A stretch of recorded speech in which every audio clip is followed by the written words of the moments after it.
This week, President Trump signed an executive order demanding that Democrats be thrown in jail for 1 year if they burn the American flag.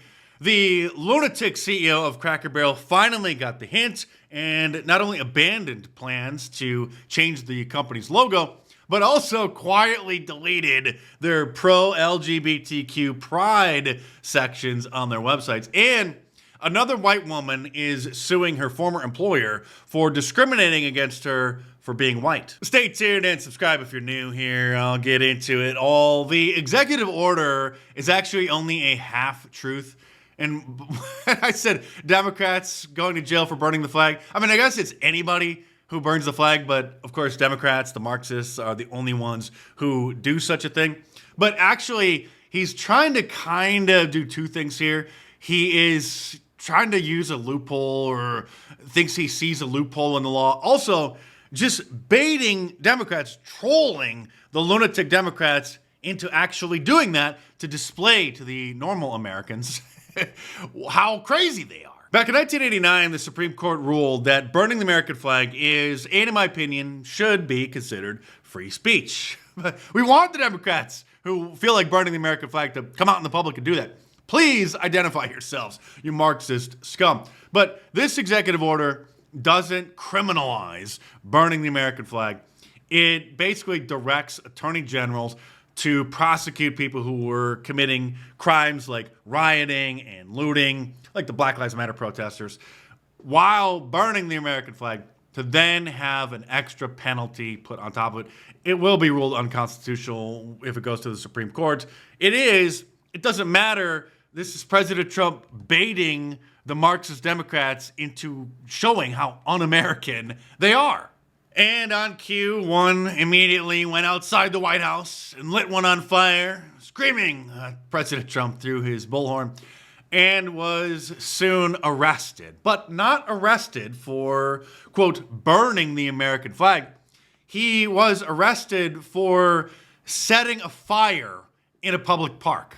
Okay, so it wouldn't have mattered what he was burning. You can't just put a bunch of stuff on the ground out in public, especially in a public park, and set it on fire. That's a fire hazard. But headlines like these from NBC News, nothing but crap news, have further inflamed, no pun intended, the Marxist Democrats. Flag burning incident near White House leads to arrest hours after Trump's executive order. I mean, what's next? Are we going to find that back in the 90s, Senator Joe Biden proposed a law that would actually have much stiffer penalties than the executive order President Trump signed? Oh, wait, what's this? Our diversity naturally pushes us apart, not together. But what holds us together as a nation, Mr. President, is not a common language, although I think that is necessary. This obviously was back when the Democrats weren't completely insane. They actually used to have, at least some reasonable stances. It is the national symbol.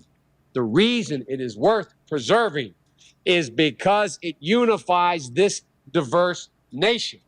The flag's unique place in our national life means that we should preserve it against all manner of destruction. A statute making it unlawful to burn, mutilate, or trample upon any flag of the United States, period. Oh. It doesn't matter who burns or mutilates or tramples the flag, and it doesn't matter why. Under my proposal, it will be unlawful to do the flag harm, no ifs, ands, or buts. Interesting, but we all know that there is one flag that you're not allowed to burn because doing so is considered to be not just a crime, but a hate crime. And that is the rainbow flag, whatever it is that they're calling it now, the LGBTQAIPK2 plus flag. All they wanted was the right to get married, they said. It was nobody's business what two consenting adults did in the privacy of their bedroom, they claimed. But then they started mandating that everybody celebrate them and started putting up their kink fetish symbol. That's what the LGBT rainbow flag is. It's a sexual symbol up in public everywhere and painting it on crosswalks across the country, and then arresting people, including these kids, for felony vandalism for just simply doing some burnouts on them. Now, I wouldn't recommend doing this, especially with a visible license plate on your vehicle, but I do commend the Americans who took it into their own hands to try to erase these disgusting symbols from public display. But it looks like they won't have to be doing that anymore, at least in Republican-controlled cities or states, because President Trump's transportation secretary has ordered all the states to remove this distracting graffiti from the roads. And so far, at least Florida, headed up by the great Governor Ron DeSantis, has started cleaning up the mess. Florida has started enforcing a new initiative by the Trump administration's Department of Transportation. Secretary Sean Duffy directed the nation's governors to identify what he called safety improvements, including any political messages or artwork that could be distracting to drivers. CBS's Christian Benavidez is in Delray Beach, where colorful crosswalks are now in the state's crosshairs. Oh, they certainly are, and I'm not sure why this crew isn't just painting over the rainbow. Instead, they are completely removing the bricks, which I guess is even a better symbolic victory. Even rapper Snoop Dogg is sick of the LGBTQ propaganda being shoved in everybody's face and posted online that they're putting it everywhere after he took his grandson to an animated film and noticed it. But NBC News is still respecting the preferred pronouns of that demon who shut up that Catholic school in Minneapolis, saying police visited the Minneapolis shooting suspect's home at least twice when she was a teen, but she had no criminal record and all weapons were lawfully purchased. That's very interesting considering that he had expressed in his journal, his manifesto, that he was tired of being trans. When he was 17, he legally changed his name from Robert to Robin, but then later said that he wishes that he never brainwashed himself into thinking that he was trans. Oh, and speaking of getting rid of graffiti, remember back in 2020 after the George Floyd Black Lives Matter insurrection, some brave patriots decided to take it upon themselves to clean up the graffiti in the form of the Black Lives Matter slogan that various cities painted on the streets. And they were all arrested and charged with felony vandalism and hate crimes. So I certainly hope that brave patriots like this got a full pardon. Because back then you weren't allowed to desecrate any Black Lives Matter or George Floyd murals. They were considered to be sacred.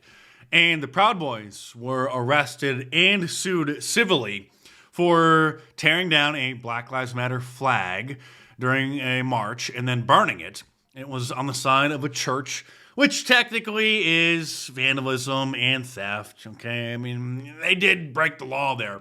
But instead of just charging them with petty vandalism or petty theft, giving them a little fine, the judge then awarded a $1 million judgment to the church, which is a clear violation of the Eighth Amendment, which protects Americans against unreasonable fines. But we all know that the Democrats hate the Bill of Rights, and hopefully they will get that thrown out on an appeal.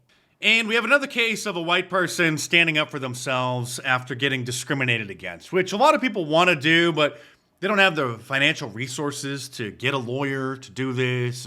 It's a very brave thing to do, which is why you just need to call Stephen Miller's Pacific Legal Foundation, because they actually will cover the legal costs. And I don't know if that's what this woman did, but she was an anchor at a news station in Boston and was fired for alleged microaggressions and unconscious bias against two black colleagues, meaning just not bowing down and kissing their feet every time they walked by. And so she is suing them for $4 million. Also this week, someone who worked at the University of Wisconsin-Eau Claire was awarded over $250,000 in a settlement from the school after they sued the university for discrimination against them for being white to fall in line with their illegal DEI policies. Also this week, two white people who were fired from Shell Oil sued the big oil conglomerate in Houston because of discrimination against them for being white, firing them and then replacing them with less qualified brown people, BIPOCs, blacks, indigenous, or people of color.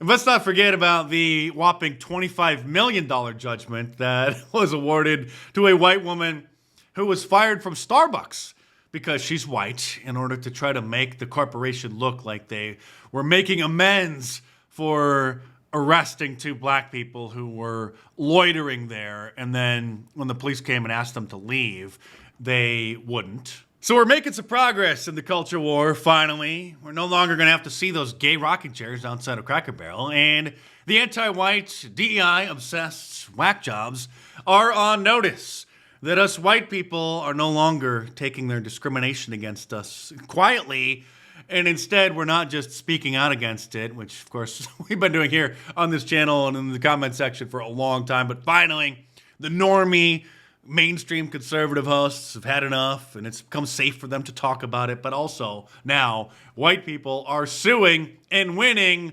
millions and millions of dollars for being discriminated against. If you're like me and you want to get a great shirt and support my channel, then head on over to my online store, markdace.com, and order your I Love White People shirt.